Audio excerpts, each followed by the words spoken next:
In this video, we're going to introduce critical numbers, but before we get into what is a critical number and how we find them, I want to provide a little motivation. So when we have a function, something we like to know is where is the function increasing and decreasing. Along with that, we also like to know if the function has any local maximums or minimums. So you can imagine if a function is modeling some sort of behavior, we'd like to know where the local maximums are and where the local minimums are. So we'd like to know how the function changes over time and if it's having some peaks and valleys and where those occur. You could imagine that if we had a graph of the function, we could maybe just point to the places where there are minimums and maximums, but the idea is that not all functions are going to be really pretty and have nice, neat values that we can point to. Sometimes we're going to need a more specific way to find exactly what the local minimums and maximums are. So part of why we're talking about this now is that the derivative can help us accomplish this. It can help us find where the function is increasing and decreasing and where it has local maximums and minimums. I know I said we might not always have a graph, but I'm going to draw one here just to help us make connections between the concepts. So if we first think about where this function is increasing, it's increasing when the slope is positive. And since the slope is the rate of change, which is found with the derivative, this is where the derivative is positive. So we make the connection that increasing means a positive derivative. Okay, so we can do a similar process for decreasing. So decreasing will mean the slope is negative, which is where the derivative is negative. Again, the slope is the rate of change, which is found with the derivative, so a negative slope means a negative derivative. Okay, so we've done increasing and decreasing. Now let's talk about local minimums and maximums. Just a reminder, that word local means that we're just looking in little sections of the graph for when we have a minimum or a maximum. We're not looking at like the global or the absolute maximum or minimum value on the function. We really just want to know when the function is changing. So when it's changing from increasing to decreasing or where it's changing from decreasing to increasing.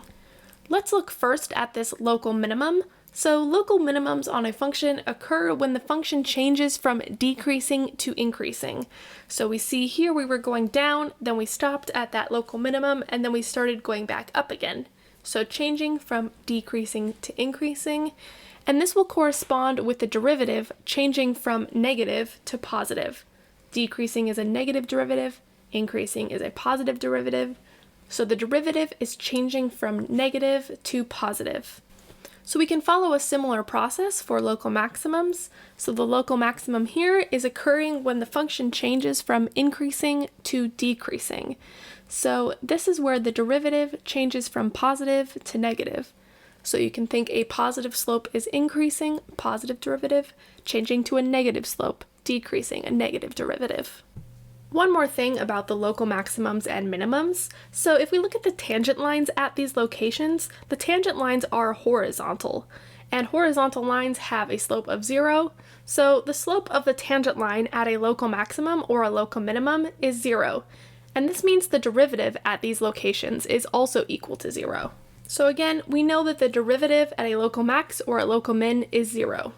Okay, so to summarize, we know that a function is increasing when the derivative is positive. So for f, the derivative f prime of x would be greater than 0. And for decreasing, the derivative f prime of x would be less than 0. It would be a negative derivative.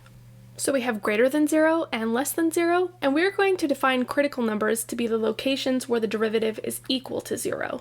So these could be the local maximums or minimums, where the tangent line is horizontal or has a slope of 0, but this might also happen in other locations. Let me draw you a graph to illustrate. So here we have a point where the derivative is 0, but it isn't a local maximum or minimum. So the function has been decreasing for a while, it stops and levels out for a moment, and then it continues to decrease. So this point has a derivative of 0, but it's not a local max or min. It is a critical number, it's a place where the derivative is 0, but we don't classify it as a maximum or minimum. All of this to say, not all critical numbers are maximums or minimums, and critical numbers are the places where the derivative is 0. Just to point out, there is a local minimum here. It's on the right-hand side of the graph where the function is changing from decreasing to increasing. So this is a critical number, a place where the derivative is equal to 0, and it's also a local minimum. So we want to use critical numbers to identify the local maximums or minimums, and there's one more case we have to consider. Specifically, we want to consider the places where the derivative is undefined. There are certain situations where places that aren't differentiable actually are the critical numbers that are the maximums or minimums.